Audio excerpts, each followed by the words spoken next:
Hey everybody, and welcome to Everybody Speaks Life's YouTube channel. My name is Gianna, and I just want to thank you for coming and watching this video. So many people approach me and ask me when starting a wellness journey, what comes first? Starting to exercise more or eating a healthier diet? And my motto is 80% of a healthy lifestyle starts in the kitchen with what we put into our bodies. So today we're going to be tackling some really awesome ways and tips to essentially reestablish a healthy and balanced relationship with food.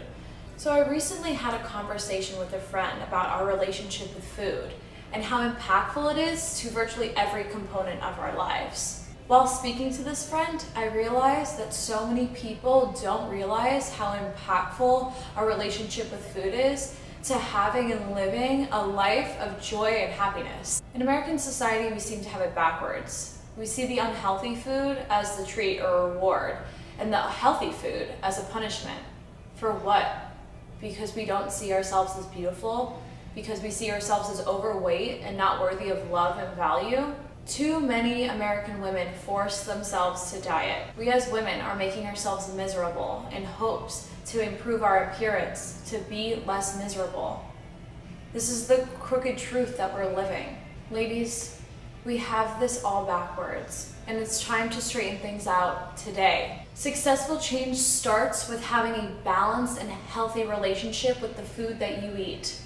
So, here are my tips to how to transition and change your relationship with food. My first recommendation is getting clear on your food cravings. Now, how do you perceive food? I know.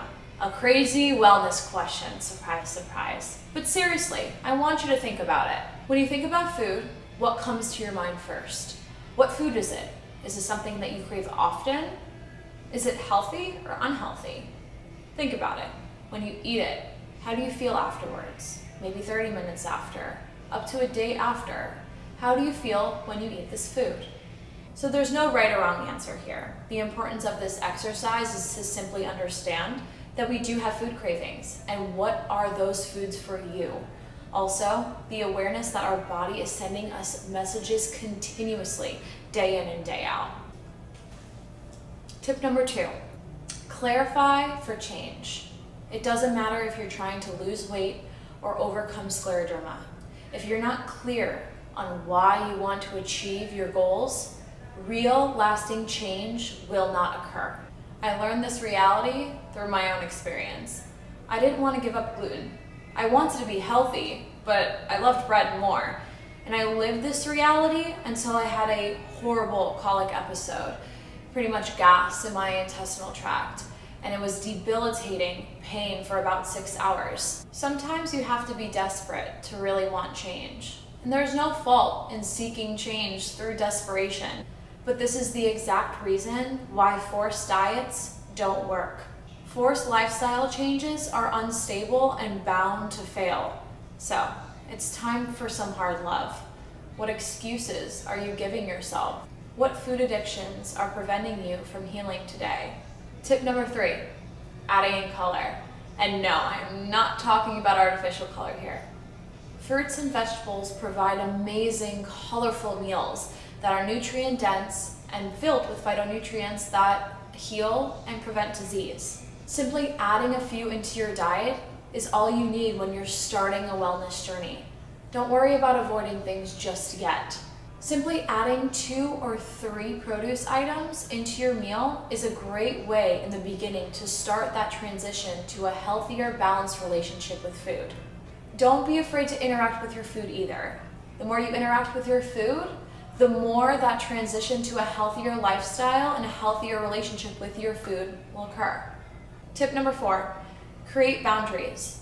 As your relationship with food starts to shift, it's time to create boundaries. These boundaries have no exceptions and no questions. For me personally, my boundary is not having dairy. Throughout the years, I've learned that dairy causes inflammation in my body. Because of this, I've permanently removed dairy out of my diet. No questions, no exceptions. Through the years, I've played with virtually every part of my diet. I've been vegan, vegetarian, pescatarian, or even a super clean foodie lover, but dairy has never been wavered. Dairy has never been incorporated back into my diet. For you, it might not be dairy. It could be gluten, soy, or virtually all animal products. Whatever this boundary is for you, commit to it fully. Love it and respect it, because without it, you wouldn't be able to heal to your fullest potential. Tip number 5, surrender to perfection. During this transition in your life, there will be just as much as learning as an unlearning. You're going to be perceiving foods that you've been eating your entire life in a different way. Therefore, be patient with yourself in times of struggle or intense cravings. If one day you break, it's okay. Tomorrow is a new day. And fun fact, there's more bodily damage and self-shaming than having a cup of ice cream. So if you find yourself in this mental space of shame and regret, take a step back and congratulate yourself that you've come this far. No mission is absent of failure and struggle. This is an opportunity for you to learn, love, and heal yourself. All right, guys, and that concludes my 5 tips on how to transition your relationship with food. But now I want to hear from you. Comment below and let me know how these steps have helped you on your wellness journey, or maybe even start one for you. I want to hear the details, so please share. Otherwise, subscribe. There's going to be more videos to come, and thank you. I hope everyone has a wonderful and blessed day. Thank you so much.